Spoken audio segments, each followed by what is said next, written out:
8 মাস আগে আমার মৃত গার্লফ্রেন্ড পরি ম্যামের আইডির পাশে সবুজ বাতি জ্বলতে দেখে আমি পুরো হতভম্ব হয়ে গেলাম। ম্যামের আইডি অ্যাক্টিভ, কিন্তু কিভাবে? সাথে সাথে আমি ম্যামের কবরের দিকে তাকালাম আর ভাবলাম ম্যাম তো ওখানে শায়িত আছে, তাহলে ম্যামের আইডি চালাই কে? তাই অনেক এক্সাইটমেন্ট নিয়ে ম্যামের আইডিতে এসএমএস করলাম, আসসালামু আলাইকুম। কিছুক্ষণ পরেই দেখি রিপ্লাই আসলো, লেখা ভেসে উঠলো, ওয়ালাইকুম আসসালাম, কে আপনি? আমি বললাম, আমি যেই হই না কেন, আপনি কে? আরে আইডির মানুষ তো 8 মাস আগেই মারা গেছে। একটু পর আবার রিপ্লাই আসলো, আপনি কি তাকে চিনেন? আমি বললাম, হ্যাঁ চিনি, কারণ উনি আমার সবকিছু ছিল, আমার স্বপ্ন ছিলেন, আমার পুরো দুনিয়া ছিলেন। হি ওয়াজ মাই লাইফ। তো এভরিওয়ান, তোমরা কিছু বুঝতেছো না তো? তো চলো তোমাদেরকে ফ্ল্যাশব্যাকে নিয়ে যাই। আজ থেকে 8 মাস আগে ফেক আইডি থেকে আমার কলেজের ম্যাডামকে আই লাভ ইউ লিখে তড়িঘড়ি করে আইডিটা লগ আউট করে দিলাম। এখন অনেকটা ভয় লাগছে, যদি ম্যাডাম জানতে পারে তাহলে একটা মারও মাটিতে পড়বে না, কারণ ম্যাডাম অনেক রাগী। কিন্তু ম্যামকে আমার অনেক ভালো লাগে, প্রথম দেখাতেই উনার প্রতি 3 কেজি ক্রাশ খেয়ে বসে আছি। যাই হোক, আপনাদের পরিচয় দিয়ে নি, আমি রাকিব, এবার অনার্সে ভর্তি হয়েছি বগুড়া আজিজুল হক কলেজে। পড়াশোনার পাশাপাশি টুকটাক কবিতা লিখতে ভালোবাসি, কিন্তু একটু দুষ্টু আর চঞ্চল স্বভাবের আমি। আর যাকে প্রপোজ করলাম ওনার নাম পরি, নাম যেমন পরি দেখতেও তেমনই পরির মতো। আমি মূলত কলেজে প্রতিদিন যাই ম্যামকেই দেখতে। পড়ার সময় ম্যামের কথা মনে পড়তে ফেক আইডি দিয়ে ম্যামকে ওই কথাগুলো বললাম। সামনে আমার মান্থলি এক্সাম, তাই একটু পড়তে হচ্ছে। পড়াশোনা শেষ করে ঘুমিয়ে পড়লাম। সকালে আম্মুর ডাকে ঘুম ভাঙলো। আম্মু বলল, এই রাকিব ওঠ বলছি, না হলে পানি এনে বিছানায় ঢেলে দিব। আমি বললাম, আম্মু দাঁড়াও না, আর একটু ঘুমাই, খুব সুন্দর স্বপ্ন দেখছি। আম্মু বলল, দাঁড়া, তোর স্বপ্ন আমি বের করছি, এক্সাম দিতে যাবি কখন? বলে আম্মু ঝাড়ু থেরাপি দিতে লাগলো। আমি তখনই উঠে এক দৌড়ে ওয়াশরুমে চলে গেলাম। আম্মুর গলায় রাগ থাকলেও মায়া বেশি, মাথায় তখন একটা আতঙ্ক ঘুরছে। পরি ম্যাম আমার ফেক আইডির সেই আই লাভ ইউ মেসেজটি দেখছেন কিনা? যাই হোক, ফ্রেশ হয়ে এসে নাস্তা খেয়ে নিলাম।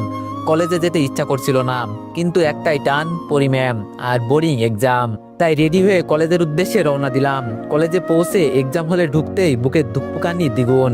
পরি ম্যাম এসেছেন আগেই, টিচার ডেস্কে বসে কি যেন দেখছিলেন, চোখ মুখ গম্ভীর, কিন্তু আমার চোখে ঠিক যেন একটা জ্যোতির মতো লাগলো, এই চোখ দিয়েই আমাকে ঘায়েল করে দিতে পারে। হঠাৎ ম্যাম আমার দিকে তাকাতেই আমি তড়িঘড়ি করে মাথা নিচু করে ফেললাম। মনে হচ্ছিল যেন চোখ দিয়ে আমার অপরাধ বের করে ফেলবেন। এক্সাম চলছিল, অথচ আমার খাতা সাদা, মন ভর্তি শুধু পরি ম্যামের মুখ আর গত রাত্রে সেই এসএমএস এর ভাবনা। ম্যাম কি আমাকে চিনতে পারবে? হঠাৎ ম্যাম আমার কাছে এসে বলল, কি ব্যাপার, তুমি লিখছো না কেন? ম্যামের কথায় থমথম হয়ে বললাম, আসলে ম্যাম কিছু মনে পড়ছে না তো। ম্যাম বলল, টেনশন করো না, ভেবেচিন্তে উত্তর দাও। আমি বললাম, ওকে ম্যাম।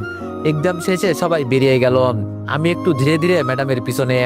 ম্যাম আজকেও শাড়ি পরে এসেছে, মনে হয় আমাকে মেরে তবেই ক্ষান্ত হবে ম্যাম। অনেক হচ্ছে সবচেয়ে বিশ্বস্ত বুকমেকার, পিএইচডি এবং সিরিয়া এই অ্যাপের অফিসিয়াল পার্টনার। এই অ্যাপে আপনি cricket, football, tennis live match দেখে এবং তাদের ভবিষ্যৎবাণী করে সহজেই অর্থ উপার্জন করতে পারবেন। সেই সাথে বিএমডব্লিউ গাড়ি, আইফোন, ল্যাপটপ এবং আরো অনেক নগদ পুরস্কার জেতারও সুযোগ রয়েছে। এই অ্যাপটিতে আপনি ক্র্যাশ ক্রিস্টাল 21 ইত্যাদি গেম খেলে সহজেই আয় করতে পারবেন। আপনি বিকাশ, নগদ, রকেট, ব্যাংক, ক্রিপ্টো, পেপাল এবং অন্যান্য সহজ পদ্ধতির মাধ্যমে সহজেই আপনার জেতা টাকা তুলতে পারবেন। এখানে আপনি 24 ঘন্টা 7 দিন গ্রাহক সহায়তা পাবেন। তাই এখনই গুগলে অনেক সার্চ করে প্রথম ওয়েবসাইটে গিয়ে রেজিস্ট্রেশন করুন। আর হ্যাঁ, রেজিস্ট্রেশনের সময় আমার প্রোমো কোড VOTO7 ব্যবহার করে প্রথমবার ডিপোজিটে 20,000 টাকা পর্যন্ত পান। যাই হোক, আরো কিছুক্ষণ ক্যাম্পাসে থেকে বাসায় চলে আসলাম। রাতে খাওয়া দাওয়ার পর মোবাইল হাতে নিয়ে ফেক আইডিতে লগ ইন করলাম। তারপর ইনবক্সে ঢুকে দেখলাম মেসেজ ডেলিভারেড হওয়া, কিন্তু সিন করেনি। বুকে হালকা আশা আর ভয় দুটোই ঢেউয়ের মতো খেলে গেল। না, হয়তো মেসেজটা দেখেনি, কিন্তু যদি পরে দেখে ফেলেন। আমি একবার ভাবলাম আইডিটা ডিলিট করে দিই, কিন্তু তখনই আবার মনে হলো, না না, যদি কোনো একদিন অলৌকিকভাবে ম্যাম মেসেজটা দেখে। তাই আর আইডিটা ডিলিট করলাম না। পরের দিন যথারীতি আবার এক্সাম দিতে গেলাম। এভাবে এক্সামের ঝামেলা 7 দিন পার হয়ে গেল। আইডিতে 7 দিন ঢুকিনি। পরীক্ষার সেই দিনে পরীক্ষা দিয়ে এসে বাসায় ফিরে ক্লান্ত হয়ে শুয়ে পড়লাম। ঘুম থেকে উঠে সন্ধ্যা হয়ে গেছে, তাই আবার গোসল করে নিলাম। গোসল করে একেবারে রাতের খাবার খেয়ে আসলাম। রুমে শুয়ে আছি, কিন্তু মনটা অস্থির হয়ে আছে। একটাই চিন্তা মাথায় ঘুরছে, এই 7 দিনে পরি ম্যাম কি আমার মেসেজটা দেখছেন? ঘড়ির কাঁটা তখন রাত 12টা ছুঁই ছুঁই। ভয় আর কৌতূহল একসাথে বুকের মধ্যে কিল মারে। অবশেষে সাহস করে ফেক আইডিতে আবার লগ ইন করলাম। ইনবক্সে ঢুকেই আমার দম বন্ধ হয়ে গেল, কারণ দেখলাম ম্যাম এসএমএসটা সিন করেছেন। আর ঠিক নিচে একটা রিপ্লাই, কে তুমি? গলা শুকিয়ে গেল এক মুহূর্তে, হাত পা ঠান্ডা হয়ে আসছে। কি আমি? এই প্রশ্নের উত্তর তো দেওয়াই যায়, কিন্তু দিলে তো ধরা পড়ে যাব। কিন্তু পেস মেরে একটা তাড়াতাড়ি করে রিপ্লাই দিলাম, একজন অনাকাঙ্ক্ষিত মানুষ যাকে আপনি চোখে দেখেন না কিন্তু মন দিয়ে খোঁজেন। মেসেজ পাঠিয়ে সাথে সাথেই আবার লগ আউট করে দিলাম। না জানি ম্যাম আবার কি পাল্টা প্রশ্ন করে বসেন। তারপর ফোন রেখে ম্যামকে কল্পনায় নিয়ে ঘুমিয়ে পড়লাম। পরের দিন সকালে ঘুম থেকে উঠে ফ্রেশ হয়ে খেয়ে আবার কলেজের উদ্দেশ্যে রওনা দিলাম। কলেজে পৌঁছে ক্লাসে ঢুকলাম। আজকে পরি ম্যামের ক্লাস আছে, তাই তো আমি আজকে তাড়াতাড়ি এসেছি।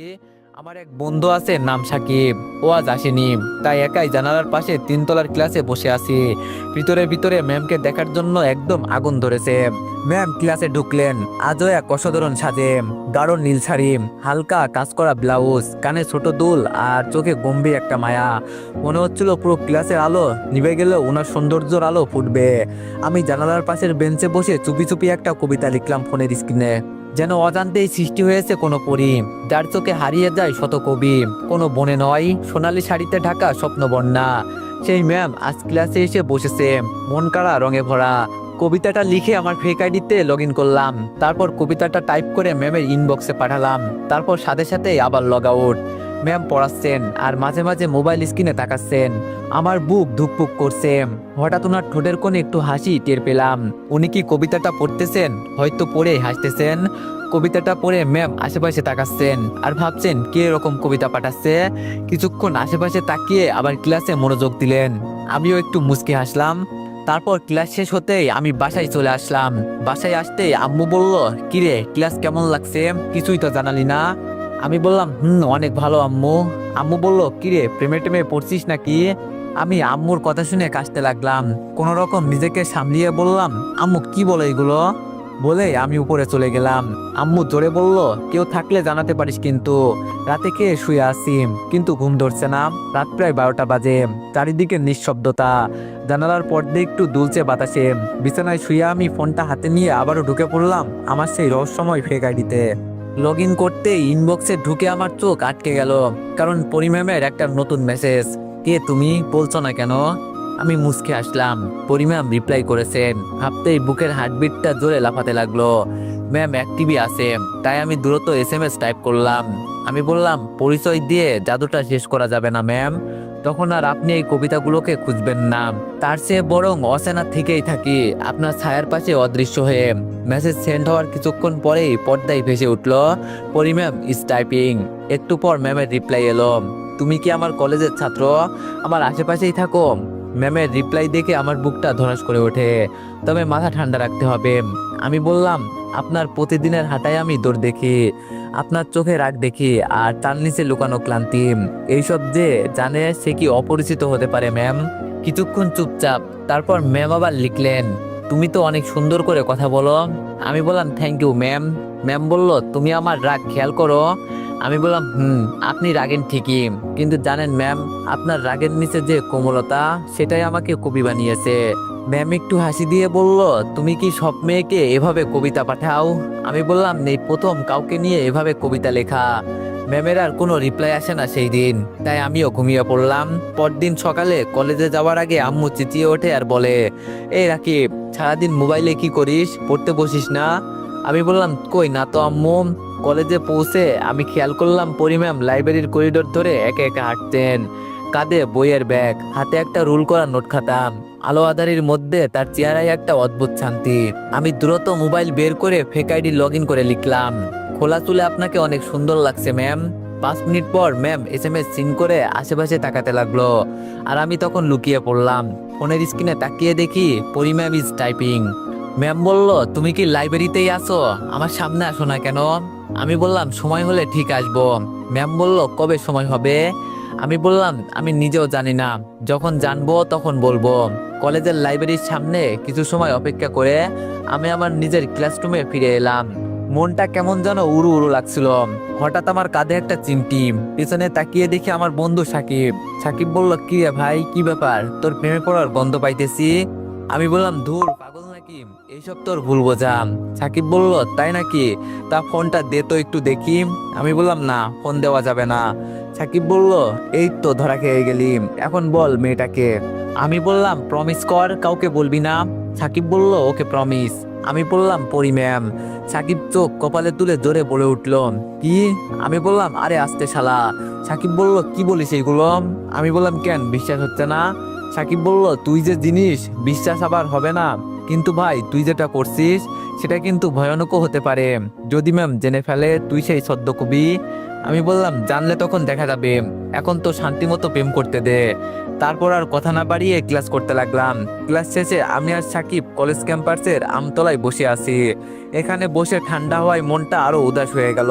পকেট থেকে ফোন বের করে আমি আবারও ঢুকে পড়লাম সেই আইডিতে। একটা নতুন কবিতা লিখলাম ম্যামের জন্য। চোখের নিচে ক্লান্তির ছায়া, তবু মুখে রাগের ধোয়া। জানি না আপনি কে, শুধু জানি এই রাগের মাঝেও বেঁচে থাকি আমি। কবিতাটা পাঠিয়ে কিছুক্ষণ অপেক্ষা করতেই পরিম্যাম অনলাইনে আসলো, আর সাথে সাথে আমাকে রিপ্লাই করলো। পরিম্যাম বলল, তোমার কবিতার মধ্যে মাদকতা লুকিয়ে আছে, বারবার নেশায় পড়ে যাচ্ছি। এখন আমি তোমার কবিতার জন্য অপেক্ষা করি। এটা কি ভালো না খারাপ জানি না। আমি বললাম, ভালো মন্দের হিসাবটা যদি মুছে ফেলেন তাহলে আপনি অবশ্যই আমাকে খুঁজে পাবেন ম্যাম। পরিম্যাম বলল, তুমি কি শুধু কবিতাই লেখো নাকি আরো কিছু করো? আমি বললাম, গল্পও লিখি ম্যাম। ম্যাম বলল, ওকে তোমার গল্পের পেজ দাও। আমি মনে মনে বললাম, এই কাম ছাড়ছে, গল্পের পেজ দিলেই তো ধরা খাবো, এখন কি করি? তখন ম্যাম আবার জিজ্ঞেস করলো, কি হলো দাও? আমি বললাম, ম্যাম আপনার ইনবক্সে গল্প পাঠিয়ে দিব এক সময়। ম্যাম বলল, কেন, পেজ দিতে সমস্যা কোথায়? আমি বললাম, আছে পরে বলবো। ম্যাম বলল, ওকে। তারপর আরো কিছুক্ষণ কথা বলে আমি বাসায় চলে আসলাম। এসেই ঘুমিয়ে গেছি। বিকালে ঘুম থেকে উঠে ফ্রেশ হয়ে নাস্তা করে নিলাম। আজকে ভাবলাম বাইরে থেকে একটু ঘুরে আসি, তাই বন্ধুদের সাথে আড্ডা দেওয়ার জন্য বের হলাম। কখন যে রাত হয়ে গেছে টেরই পাইনি। ফোন বের করে দেখি 9টা 19 বাজে। রাতে বাসায় ফিরতে ঘটে গেল আর একটা ঘটনা। রাস্তায় আসার সময় ফাঁকা রাস্তা পেয়ে আমাকে ছিনতাইকারী ধরলো। তাদেরকে অনেক রিকোয়েস্ট করলাম আর বললাম, দেখেন আপনারা সব নিয়ে যান, শুধু আমার এই ফোনটা নিয়েন না। কিন্তু অনেক রিকোয়েস্ট করার পরও তারা আমার কথা শুনলো না। তাই বললাম, অন্তত সিমটা দিয়ে যান, কিন্তু সেটাও না করে দিল তারা। আমার কাছে আর কিছুই নেই। আমি মন খারাপ করে বাসায় চলে আসলাম। আমাকে এই অবস্থায় দেখে আম্মু জিজ্ঞাসা করলো, কিরে কি হয়েছে রাকিব, মুখটা এমন কালো হয়ে আছে কেন তোর? আমি বললাম, না আম্মু তেমন কিছু না, ফোনটা ছিনতাই হয়েছে। আম্মু বলল, কি বলিস, ছিনতাই হয়েছে? কোথায়, কিভাবে? আমি সব খুলে বললাম। আম্মু একটু শক্ট হয়ে গেল, আবার রেগেও গেল। এত রাতে বের হওয়া উচিত হয়নি, সেটা নিয়েও কিছু কথা শুনতে হলো। কিন্তু আমার মন খারাপ ছিল অন্য কারণে। ফোনটাই ছিল ম্যামের সাথে কথা বলার একমাত্র সম্বল। রাতে ঘুম আসছে না, ফোন থাকলে ম্যামের সাথে কথা বলতে পারতাম, কিন্তু সেটা আর হচ্ছে না। অনেক রাতে ঘুম আসছিল। পরের দিন সকালে ঘুম থেকে উঠে আর কলেজে গেলাম না। মনটা ভীষণ খারাপ। খাওয়া দাওয়া করে রুমে শুয়ে আসি আর ভাবছি, ম্যাম কি আমার কবিতাগুলো মিস করে নাকি শুধুই টাইম পাস? এভাবে 3 দিন কেটে গেল। 3 দিন আমি কলেজে যাইনি। এইদিকে ম্যাম ভাবছে, কি ব্যাপার, 3 দিন ধরে ছদ্মবেশী কবি অনলাইনে আসে না কেন? সে কি কোনো বিপদে পড়লো? আমিও যে তার কথাগুলো খুব মিস করছি, কিন্তু কেন? আমি তো তাকে চিনিও না ঠিকভাবে। তাহলে কি আমি ওকে ভালো, না না, এটা কিভাবে সম্ভব? ছেলেটা সম্ভবত আমার ছোটই হবে। আর জুনিয়র ছেলেকে ভালোবাসলাম, কিন্তু মন তো মানছে না। তাকে না দেখেই মিস করছি, তার কবিতাগুলো মিস করছি। বিকেলে আম্মু কিচেন রুমে রান্না করছে। আমি পিছন থেকে বললাম, আম্মু। আম্মু বলল, বল। আমি বললাম, কি করছো? আম্মু বলল, কি লাগবে বল। আমি বললাম, তুমি কেমনে জানলে আমার কিছু লাগবে? আম্মু বলল, আমি তোরে পেটে রাখছি, তো তোর পেটের খবর আমি ভালোই বুঝতে পারি। আমি বললাম, ওকে ফাইন, আব্বুকে বলো না আমাকে একটা ফোন কিনে দিতে। আম্মু বলল, মোবাইল তো তোকে দেওয়া যাবে না, এমনিতেই তোর সমস্যা, তুই সারাদিন মোবাইল টিপিস। আমি বললাম, আম্মু আব্বুকে বলো না প্লিজ। আম্মু বলল, না, মোবাইল ছাড়া আবদার করতে পারিস। আমি আম্মুকে অনেক বুঝালাম, কিন্তু কিছু হলো না। তাই আবার রাগ করে নিজের রুমে চলে আসলাম। ফোন নাই তাই ভালো লাগছে না, ফোন ছাড়া নিজেকে কেমন এতিম এতিম লাগছে। তাই রাতে তাড়াতাড়ি ঘুমিয়ে গেলাম। ঘুম থেকে ওঠার পর মনে হলো কি যেন আমার মাথার কাছে আছে। চোখ খুলে দেখলাম যে একটা বক্স রাখা আছে, প্যাকেট করা আছে। তাই বুঝতে পারছি না কি রয়েছে বক্সে। দেখি কি আছে। প্যাকেটটা খুলে দেখি একটা মোবাইলের প্যাকেট। বক্সটা খুলে তো আমি অবাক, এত দামি ফোন, বক্সের ভিতরে একটা কাগজ রয়েছে। কাগজটা খুললাম, কাগজে লেখা আছে, তোর খুশিতে আমাদের খুশি, এভাবে সারা জীবন খুশি থাক। কাগজটা পড়তে আর বুঝতে বাকি রইল না যে ফোনটা কে দিয়েছে। খুশিতে আমার আব্বু আম্মুর জন্য চোখে পানি চলে এসেছে।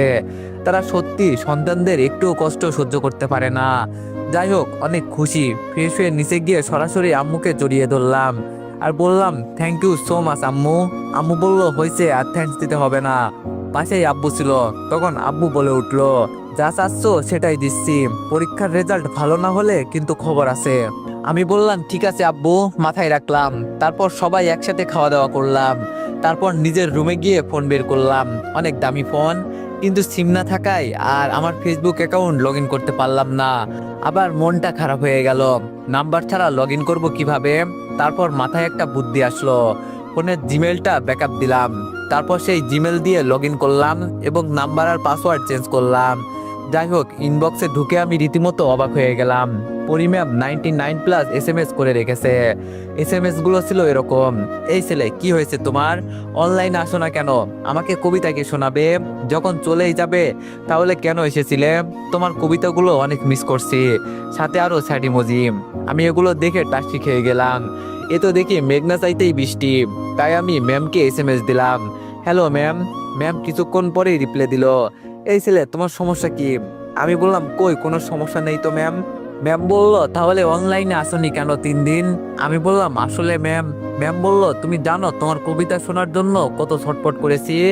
আমি বললাম সরি ম্যাম। ম্যাম বলল কিসের সরি, কোনো ক্ষমা নেই। আমি বুঝলাম ম্যাম রাগ আর অভিমান করে আছে। তাই ম্যামের রাগ আর অভিমান ভাঙানোর জন্য একটা রোমান্টিক কবিতা পাঠালাম। কবিতাটি হলো, আপনি যে আমার মেঘবালিকা, চোখের জলে ভেজা বৃষ্টি, আপনারে হারালে যে বুকের ভেতর ফাঁকা পড়ে যায় এক দৃষ্টি, আপনি ছুলেই শিশির স্নিগ্ধতা, মনটা গলে পড়ে ছন্দে, আপনার কথা না শুনলে এই হৃদয়টা কান্দে নিবরন্দে, আপনি না বললেই ভালোবাসি, আমি বুঝি চোখের ভাষায়, আপনি আমার সন্ধ্যা তারকা, আপনি সকাল রোদে হাসায়, রাগ করেন যত অভিমান রাখেন তবুও থাকেন পাশে চুপচাপ, আপনার মতো কেউ হয় না ম্যাম, আপনি একান্তই আমার স্বপ্নের চাঁদ। কবিতাটা পাঠানোর পর আমি ফোনের স্ক্রিনের দিকে তাকিয়ে অপেক্ষা করতে লাগলাম। মিনিট খানেকের মধ্যেই রিপ্লাই এলো, তুমি আসলে একটা পাগল। এই কবিতাটা পড়ে আমার চোখে পানি চলে এলো। তোমার কবিতার নেশায় আমি ডুবে যাই। তুমি জানো না, তুমি না থাকলে আমি ঠিক কতটা একা হয়ে পড়ি। আমি চুপ করে গেলাম। মনে হচ্ছিল ফোনের ওপাশ থেকে যদি একবার শুধু স্পষ্ট করে বলতে পারতাম, ম্যাম আমি সবসময় আপনার পাশে আছি। ভাবনা চিরচ্ছেদ ঘটিয়ে আমি আবার রিপ্লাই দিলাম, ম্যাম আপনার কি রাগটা একটু কমলো। ম্যাম বলল রাগ কমে গেছে কবিতার মাঝেই, কিন্তু তুমি আর কখনো এমন করে হঠাৎ হারিয়ে যেও না প্লিজ। আমি বললাম প্রমিস ম্যাম, আর হারাবো না, আর কাঁদাবো না। ম্যাম একটা লাল হার্ট ইমোজি পাঠিয়ে দিলেন। তারপর বললেন, আচ্ছা বললে না তো কেন উধাও হয়েছিলে। আমি বললাম আসলে ম্যাম ফোনটা ছিনতাই হয়ে গিয়েছিল, অনেক রিকোয়েস্ট করছিলাম ফোনটা না নেওয়ার জন্য, কিন্তু তবুও তারা সবকিছু ছিনিয়ে নিয়ে গেল। ম্যাম বলল তাহলে কথা বলছো কিভাবে। আমি বললাম নতুন ফোন আব্বু কিনে দিয়েছে। ম্যাম বলল ও আচ্ছা। কিছুক্ষণ চুপ থেকে ম্যাম আবার বলল, আচ্ছা তোমার নামটা কি, আমি তো কিছুই জানি না, এই কাম সারছে, এখন যদি নাম বলি তাহলে বুঝে যাবে আমি এইসব করছি, এখন কি বলি আমি। ম্যাম আবার লিখলেন, কি হলো বলো তোমার নাম কি। তো এভরিওয়ান, গল্পটি কেমন হয়েছে সবাই একটু কমেন্টে জানিও। যদি গল্পটি ভালো লেগে থাকে তাহলে সবাই একটু বেশি বেশি লাইক আর কমেন্ট করে দিও। ধন্যবাদ।